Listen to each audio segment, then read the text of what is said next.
اگر ایک طرف تو آپ سہولتکاروں کو جو پارٹی بنا رہے ہیں تو بینیفیشری پارٹی نہیں بنے گا. جی سر، گزارش یہ تھی کہ یہ جو سہولت کار نام نہیں سر، بینیفیشری کا کہیں نام نہیں لیا ہوا میں نے. آپ کے نام کی بات تھی، مرضی تو نہیں ہے نا. یہ آپ جب آ جاتے ہیں نا 184(3) میں، پھر ہمارے اختیار شروع ہو جاتے ہیں.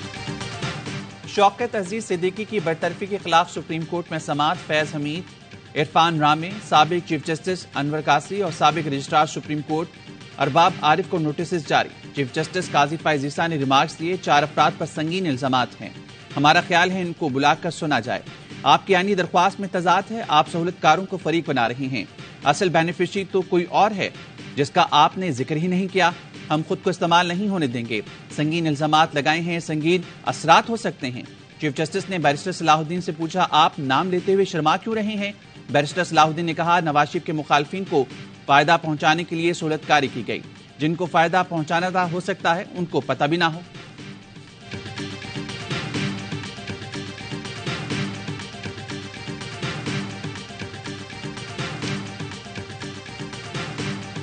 ہمیں یہ نہ بتائیں ہم کیا کریں گے. 2 پٹیشنز لا کر کے آپ ان کی پینشن کے لیے صرف آئیں. یہ تو فیض حمید صاحب جن کا ذکر کیا گیا ہے، اگر سن لیجئے نا، اگر اس میں آپ کا نام لکھ دیا جاتا تو صرف ہم اس بنا پہ ان کو نوٹسز کر دیتے آپ کو، کیونکہ شوکت صدیقی صاحب نے نام لکھ دیا ہے. یہ بات تو آپ نے ان کے خلاف بہت ایسے سنگین الزامات لگا دیے ہیں جو بہت اس کے سنگین نتائج بھی ہو سکتے ہیں. صلاح الدین صاحب، فیض حمید کی جگہ آپ کا نام لکھا ہوتا تو کیا ہم آپ کو بلا لیتے؟ آپ وجہ تو بتائیں، ہم ان کو کیوں بلائیں؟ بار ایسوسی ایشن ہمارے پاس کیوں آئی ہے؟ آئین کی بالادستی کے لیے آئے ہیں یا کسی کی پینشن بند کرانے آئے ہیں؟ واضح کریں. چیف جسٹس کے ریمارکس. وکیل حامد خان سے پوچھا، کیا شوکت عزیز صدیقی کے الزامات درست ہیں کہ انہیں الزامات پر مبنی کی گئی تقریر پر برطرف کیا گیا؟ سوچ کر جواب دیں کہ کیا آپ کے الزامات درست ہیں؟ وکیل حامد خان نے کہا، میرے لگائے گئے الزامات درست ہیں.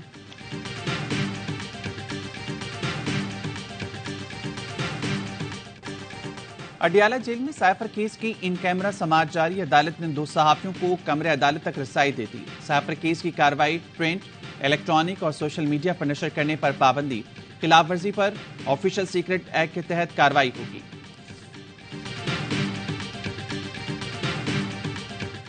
بانی پی ٹی آئی کی توشہ خانہ کیس میں نااہلی کے خلاف درخواست کی سماعت. لاہور ہائی کورٹ کا الیکشن کمیشن کو نوٹس، جواب طلب. عدالت نے انٹرا پارٹی الیکشن کے خلاف درخواست پر بھی نوٹس جاری کر دی ہے. انٹرا پارٹی کیس میں الیکشن کمیشن نوٹس کے خلاف پی ٹی آئی کی درخواست پر پشاور ہائی کورٹ میں سماعت. عدالت انتخابی نشان کیس میں بھی الیکشن کمیشن کو حتمی فیصلے سے روک دیا.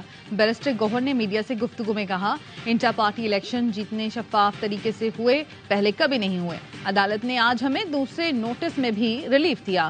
شہباز شریف الیکشن سے بھاگ رہے ہیں، ہم الیکشن کے لیے تیار ہیں.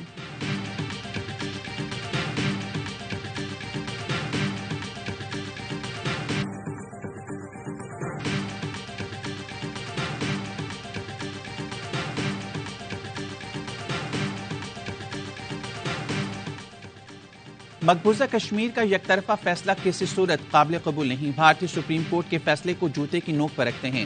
نگراں وزیراعظم انوار الحق کاکڑ کی پریس کانفرنس. کہا، ہم چاہتے ہیں حریت قیادت کو فی الفور رہا کیا جائے. کشمیر ہندوستان کا تھا، نہ ہے، نہ ہی رہے گا. ہندوستان اپنی حد میں رہے، اپنی حد کو کراس نہ کرے.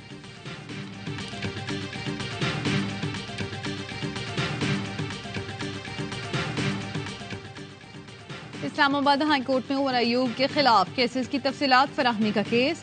عدالتی حکم پر مکمل عمل درآمد نہ ہونے پر ڈی جی ایف آئی اے ذاتی حیثیت میں طلب. ایف آئی اے اور نیب نے جواب کے لیے وقت مانگ لیا. عدالت نے ریمارکس دیے، عجیب بات ہے، یہ کیسے ممکن ہے معلوم نہ ہو کہ ایف آئی اے میں کیسز ہیں یا نہیں.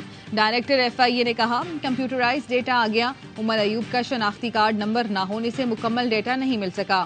عدالت نے کہا، بڑے دکھ کی بات ہے، اتنی چھوٹی چیزوں پر کچھ نہیں ہوتا، ریجنل آفس سے ہی پوچھنا ہے تو ایف آئی اے ہیڈ کوارٹر بند کر دیں. ہر کوئی جانتا ہے عمر ایوب کا تعلق خیبر پختونخوا سے تھا. خیبر پختونخوا سے تفصیلات کے بجائے لاہور اور کراچی سے ڈیٹا اکٹھا کیا جا رہا ہے.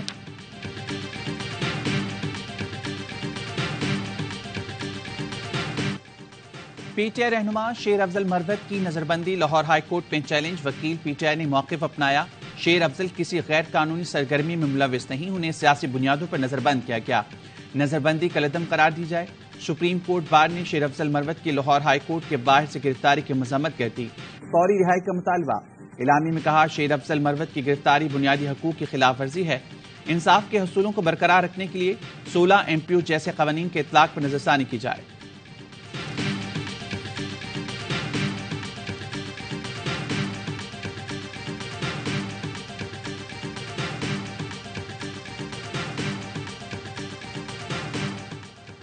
مونس الہی کے خلاف منی لانڈرنگ کا مقدمہ کالعدم قرار دینے کے خلاف اپیل۔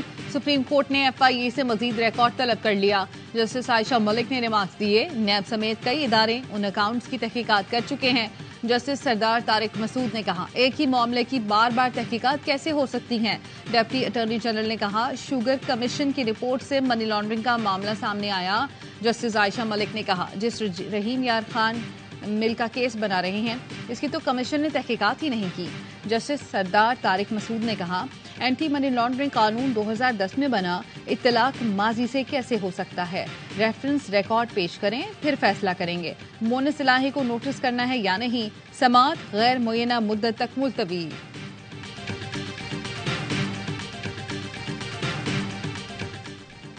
سابق گورنر خیبر پختونخوا سردار مہتاب عباسی نے نون لیگ سے راہیں جدا کر لیں۔ NS16 سے آزاد حیثیت سے الیکشن لڑنے کا فیصلہ موجودہ حلقہ بندی کو اپنے خلاف سازش قرار دے دیا۔ کہا نواز شریف سے اصولی اختلاف ہے، ان کے پاس کمزور ٹیم ہے۔ نون لیگ آج پنجاب تک محدود ہو کر رہ گئی ہے، جب تک جماعت نواز شریف کے پاس تھی مضبوط تھی۔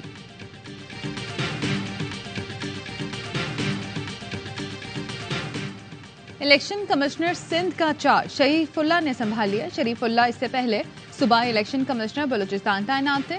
MQM اور دیگر جماعتوں کے اعتراض کے بعد اعجاز چوہان کو تبدیل کیا گیا تھا۔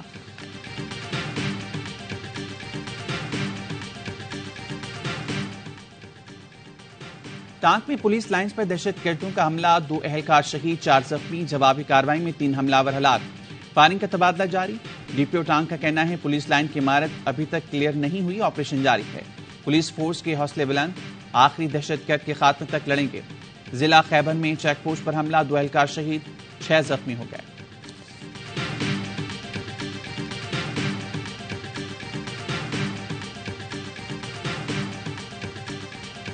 غزہ میں اسرائیل کی وحشیانہ بمباری، رفح میں رہائشی عمارتوں کو نشانہ بنایا گیا۔ 180 فلسطینی شہید ہو گئے، تعداد 18,900 ہو گئی۔ شہداء میں 55 فٹ بالر اور 85 ایتھلیٹ شامل ہیں۔ شمالی اور جنوبی غزہ میں اسرائیلی فوجیوں اور حماس میں لڑائی جاری، ایک اور اسرائیلی فوجی ہلاک، 2 زخمی ہو گئے۔ زمینی کارروائی میں ہلاک اسرائیلی فوجیوں کی تعداد 116 ہو گئی۔ قطر کا غزہ کے بے گھر افراد کو $5 کروڑ کی امداد فراہم کرنے کا اعلان۔ ترک صدر کہتے ہیں غزہ میں فوری اور پائیدار جنگ بندی کی ذمہ داری امریکہ پر ہے۔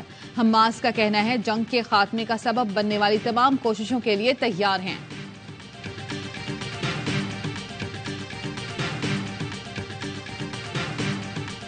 اور پرتھ ٹیسٹ میں پاکستان کی پہلی اننگز میں بیٹنگ جاری، بغیر کسی نقصان کے 50 سے زائد رنز بنا لیے۔ دوسرے روز آسٹریلیا کی ٹیم پہلی اننگز میں 487 رنز بنا کر آؤٹ ہو گئی۔ پہلا ٹیسٹ کھیلنے والے عامر جمال نے 6 کھلاڑیوں کو آؤٹ کیا۔ خرم شہزاد نے 2، شاہین آفریدی اور فہیم اشرف نے 1 وکٹ حاصل کی۔